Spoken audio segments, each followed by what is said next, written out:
আজকে আমরা একটা সময় পার করছি, যে সময়টা আমাদের 15 বছরের একটা ফ্যাসিস্ট দানবের পাল্লায় পড়ে গোটা বাংলাদেশ তছনছ হয়ে গিয়েছিল। কিছু নেই, না আছে অর্থনীতি, না আছে আপনার রাজনীতি।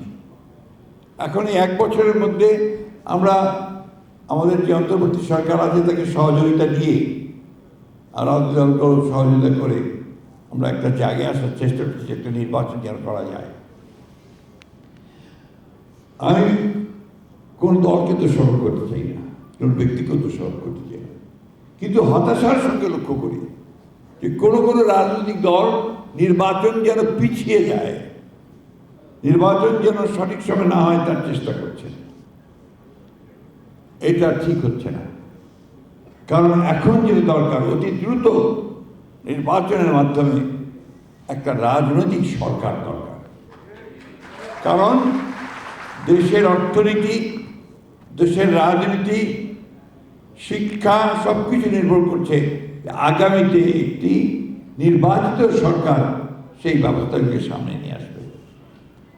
আমি ধন্যবাদ জানাতে চাই যে তারা অতি অল্প সময়ের মধ্যে অন্তত কিছু সংস্কারের কাজ শেষ করতে পেরেছেন, সংস্কার কমিশন। কারণ এটা প্রয়োজন আছে, প্রয়োজন ছিল পরিবর্তনের।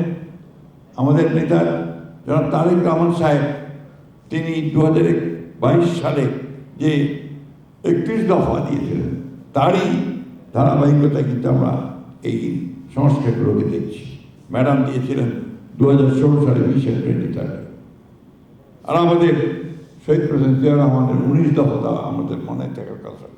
সব কিছু মিলিয়ে এই সংস্কার, আমি যে কথার মাঝে মাঝে বলি যে বিএনপির জন্ম তো সংস্কারের মধ্যে। সংস্কার দিয়ে আমরা এক দলীয় শাসন ব্যবস্থা থেকে বহুদলীয় শাসন ব্যবস্থায় প্রেসিডেন্ট জিয়া নিয়ে এসেছিলেন। গণমাধ্যমের স্বাধীনতা, freedom of press, president Zia দিয়েছিলেন। জনগণের মৌলিক স্বাধীনতা, অধিকারগুলোকে স্বাধীনতা প্রেসিডেন্ট জিয়া দিয়েছিলেন। Madam presidential form of government থেকে পার্লামেন্টারি ফর্ম অফ গভর্নমেন্টে নিয়ে এসেছিলেন। মেয়েদের লেখাপড়া ক্লাস 10 পর্যন্ত আপনার কোনো বিনা খরচে লেখাপড়ার ম্যাডাম করেছিলেন। মেয়েদেরকে চাকরি দেওয়া, মহিলা দপ্তর করা, সব তো বিএনপি এবং ম্যাডামের কাজ, প্রেসিডেন্ট জিয়ার কাজ। অথচ এমনভাবে কথা বলা হয় যে বিএনপিকে ভিলেন, কিছু কিছু লোক বলার চেষ্টা করে। আমি বিস্মিত হই। বাংলাদেশে যা কিছু ভালো হয়েছে সব বিএনপির হাত দিয়ে হয়েছে, জিয়া রহমানের হাত দিয়ে হয়েছে এবং দেশনেত্রী বেগম খালেদা জিয়ার হাত দিয়ে হয়েছে। আমার দুঃখ হয়, কষ্টও হয় যখন আমি শুনি কেউ আপনাদের আজকাল কি ইউটিউব হয়েছে বিরাট, তার মধ্যে অনেক বিখ্যাত ইউটিউবার আছেন, আপনার কি সামাজিক মাধ্যম, সোশ্যাল মিডিয়া, ফেসবুক, এখানে যে সমস্ত কথাবার্তা অনেকে বলেন, লেখেন, আমার মনে হয় তাদের একবার চিন্তা করা উচিত যে সত্য প্রকাশ করা এটা কিন্তু তাদের দায়িত্ব।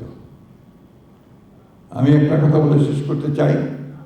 প্রেসিডেন্ট জিয়ার নাম মুছে ফেলার চেষ্টা করেছিল আওয়ামী লীগ, যে আপনার মাজার পর্যন্ত তুলে নিয়ে যাবে, তার নাম গন্ধ থাকবে না, তাই করেছিল না চেষ্টা? পেরেছে নাকি?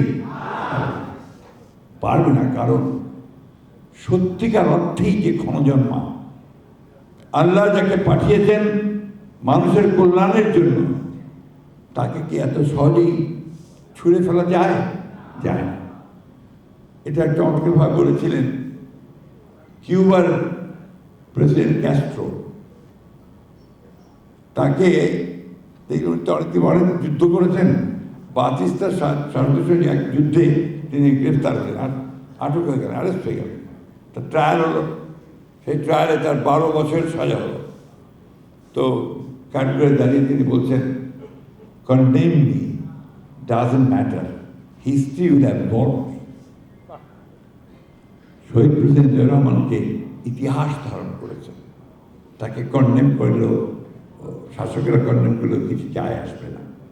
আজকে ওই একই কথা বলতে চাই যে জনাব তারেক রহমান আমাদের নেতা, যে যিনি আজকে নতুন করে বাংলাদেশের নেতৃত্ব দিয়ে বাংলাদেশকে গণতান্ত্রিক রাষ্ট্রে রূপান্তরিত করবার যে কাজ করছেন, তিনি সেই একই ধারার মানুষ, একই ধারার নেতা। আমার এখনো মনে আছে যে চীনে একবার গিয়েছিলাম ম্যাডামের সঙ্গে, আমাদের দেশের খাদ্যের সঙ্গে 2002 সালে। প্রচণ্ড শীত ছিল, তাই আপনার যে প্রেজেন্টেশন যেটা সেরিমোনিয়াল আপনার গার্ড অফ অনার দেওয়া হয়, সেটা গ্রেট হলের মধ্যে দেওয়া হচ্ছিল। তো ওইখানে যখন চীনা প্রধানমন্ত্রীকে নিয়ে ম্যাডাম আসছেন, আপনার যারা আমরা সবার সঙ্গে ছিলাম পরিচয় করে দেওয়ার জন্য, ঠিক তারেক রহমান সাহেব ছিলেন, তার সামনে এসে ম্যাডাম যখন বললেন হি ইজ মাই সান, তো চীনের প্রধানমন্ত্রী বললেন, তার হাতটা শক্ত করে ধরে ঝাঁকিয়ে বললেন, carry the flag of your father and mother. আজকে যেন তারেক রহমান সাহেব সেই পতাকা তুলেছেন, যে পতাকা হচ্ছে স্বাধীনতার পতাকা, যে পতাকা হচ্ছে এই দেশের মানুষের অধিকারের পতাকা, গণতন্ত্রের পতাকা, উন্নয়নের পতাকা। ইনশাআল্লাহ আমরা যার তারেক রহমানের নেতৃত্বে নিশ্চয়ই এই বাংলাদেশে গণতন্ত্রকে সুপ্রতিষ্ঠিত করব এবং গণতন্ত্রকে আরো উজ্জীবিত করব, অর্থনীতিকে গণতান্ত্রিকীকরণ করবো ইনশাআল্লাহ। ধন্যবাদ সবাইকে।